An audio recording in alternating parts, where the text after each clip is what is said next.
अस्सलामु अलैकुम दोस्तों। सूफिया खातून एट ऑफिशियल चैनल पर आप सबका स्वागत है। आज की ये वीडियो अगर आप देख रहे हो तो अल्लाह इसका अजर आपको जरूर अता करेगा, आमीन। कभी ऐसा हुआ कि तुम बेकसूर होकर भी अकेले छोड़ दिए गए हो? कभी ऐसा लगा हो कि अल्लाह तुम्हें देख रहा है मगर दुनिया नहीं? हजरत यूसुफ अलैहिस्सलाम की जिंदगी इसी एहसास का जवाब है। आज का किस्सा सिर्फ सुनना नहीं, महसूस करना। अगर तुम्हें कहा जाए कि एक भाई अपने भाई को कत्ल जैसा दर्द दे सकता है, क्या तुम यकीन करोगे? अगर तुम्हें कहा जाए कि जेल से तख्त तक का सफर मुमकिन है, क्या तुम रुक कर सुनोगे?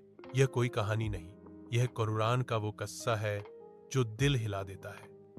आज हम सुनेंगे हजरत यूसुफ अलैहिस्सलाम का किस्सा जहां दर्द भी इबादत बन गया।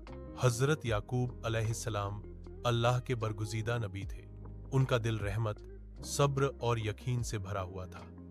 वो अपने बेटों के साथ फिलिस्तीन के एक पुरसुकून इलाके में रहते थे। 12 बेटे थे, लेकिन उन सब में हजरत यूसुफ अलैहिस्सलाम कुछ अलग ही नूर रखते थे। बचपन से ही उनकी आंखों में मासूमियत और चेहरे पर अजीब सी रोशनी होती थी। जो भी उन्हें देखता महसूस करता कि यह बच्चा सिर्फ खूबसूरत नहीं बल्कि अल्लाह के खास फजल के साये में है। एक रात यूसुफ अलैहिस्सलाम ने ख्वाब देखा।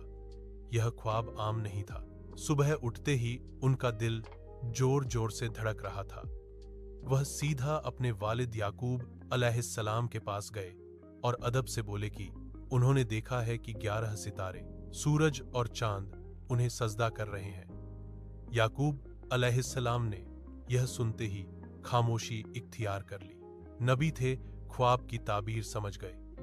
यह ख्वाब इस बात की निशानी था कि यूसुफ अलैहिस्सलाम को मुस्तकबिल में बुलंदी, इज्जत और मकाम मिलने वाला है। लेकिन याकूब अलैहिस्सलाम ने यूसुफ को सख्ती से नहीं, मोहब्बत से समझाया कि अपना ख्वाब अपने भाइयों को न बताएं, क्योंकि शैतान भाइयों के दरमियान हसद और दुश्मनी डाल देता है। यूसुफ अलैहिस्सलाम ने वालिद की बात दिल में बसा ली, मगर भाइयों के दिल पहले ही जल रहे थे। वे महसूस करते थे कि वालिद यूसुफ और बिन्यामिन से ज्यादा मोहब्बत करते हैं। यह मोहब्बत उन्हें जुल्म लगती थी, जबकि असल में यह अल्लाह के नूर की तरफ कशिश थी। धीरे धीरे हसद उनके दिलों में इतना बढ़ गया कि उन्होंने यूसुफ को अपने रास्ते का कांटा समझना शुरू कर दिया। एक दिन भाइयों ने मशवरा किया। किसी ने कहा कि यूसुफ को मार दो, किसी ने कहा कि कहीं दूर छोड़ आओ। आखिर फैसला यह हुआ कि उसे एक गहरे कुएं में डाल दिया जाए। इस तरह वह जिंदा भी रहेगा और रास्ते से भी हट जाएगा। वे यूसुफ को खेल के बहाने जंगल ले गए। जैसे ही घर से दूर हुए, उनकी जबान की मिठास खत्म हो गई। यूसुफ मासूम था, समझ ही नहीं पा रहा था कि उसके भाई उसके साथ ऐसा क्यों कर रहे हैं। आखिर वो एक अंधेरे कुएं के पास पहुंच गए और बिना रहम के यूसुफ अलैहिस्सलाम को उसमें डाल दिया। अंधेरा, तन्हाई और खामोशी, लेकिन अल्लाह अपने बंदे के साथ था। अल्लाह ने यूसुफ के दिल को तसल्ली दी और वादा किया कि एक दिन वो इन्हीं भाइयों को उनके इस अमल का सच बताएंगे, जबकि वो पहचान भी नहीं पाएंगे। भाई घर वापस आए, झूठा खून लगा हुआ कमीज लेकर। याकूब अलैहिस्सलाम ने कमीज देखी और सब समझ गए, मगर नबी ने शिकवा नहीं किया, सिर्फ कहा कि अब उनका सहारा सब्र, जमील और अल्लाह है। कुएं में कुछ देर बाद एक काफिला आया। उन्होंने पानी निकालने के लिए रस्सी डाली और जब यूसुफ अलैहिस्सलाम बाहर आए तो वो हैरान रह गए। एक नूरानी चेहरा, मासूम नजर। काफिला वालों ने उन्हें मिस्र ले जाकर गुलाम के तौर पर बेच दिया। मिस्र के अजीज ने यूसुफ अलैहिस्सलाम को खरीद लिया। उसने अपनी बीवी से कहा कि इस लड़के को इज्जत से रखना, हो सकता है यह हमारे काम आए। यूसुफ अजीज के घर में रहकर जवान होने लगे।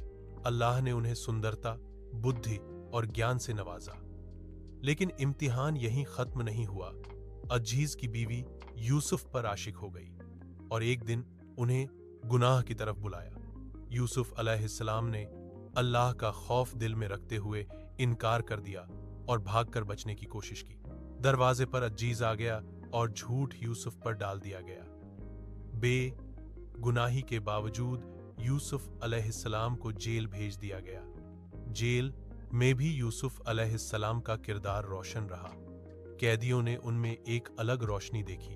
जब 2 कैदियों ने अपने ख्वाब बयान किए, यूसुफ ने अल्लाह के हुक्म से उनकी ताबीर बताई, जो बिल्कुल सच साबित हुई।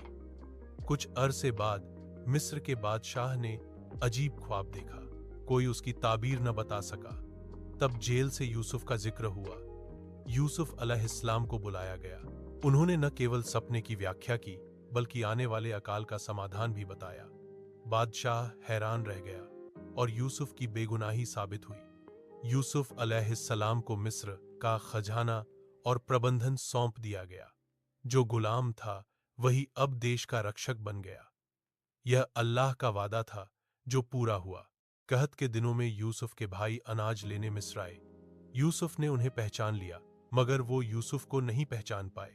यूसुफ ने उन्हें आजमाया, बिन्यामिन को अपने पास रखा। फिर आखिर वो लम्हा आया जब यूसुफ ने अपनी पहचान बताई। भाई शर्मिंदा हो गए, रो पड़े। यूसुफ ने बदला नहीं लिया, बल्कि माफ कर दिया। आखिर याकूब अलैहिस्सलाम मिस्र आए। सालों बाद बेटे से मुलाकात हुई। यूसुफ ने अपने वालिद को तख्त पर बिठाया। वही ख्वाब पूरा हुआ। सूरज, चांद और सितारे सजदे में थे। यूसुफ अलैहिस्सलाम ने कहा कि ये सब अल्लाह के फजल से हुआ। सब्र का फल मीठा होता है और अल्लाह अपने नेक बंदों को कभी जाया नहीं करता। मेरे ऐसे ही वीडियो देखने के लिए चैनल को लाइक, सब्सक्राइब करें और बेल आइकन जरूर क्लिक करें, ताकि मेरे वीडियो की नोटिफिकेशन आपके पास सबसे पहले पहुंचे। तब तक के लिए अपना ख्याल रखें। शुक्रिया। अल्लाह हाफिज।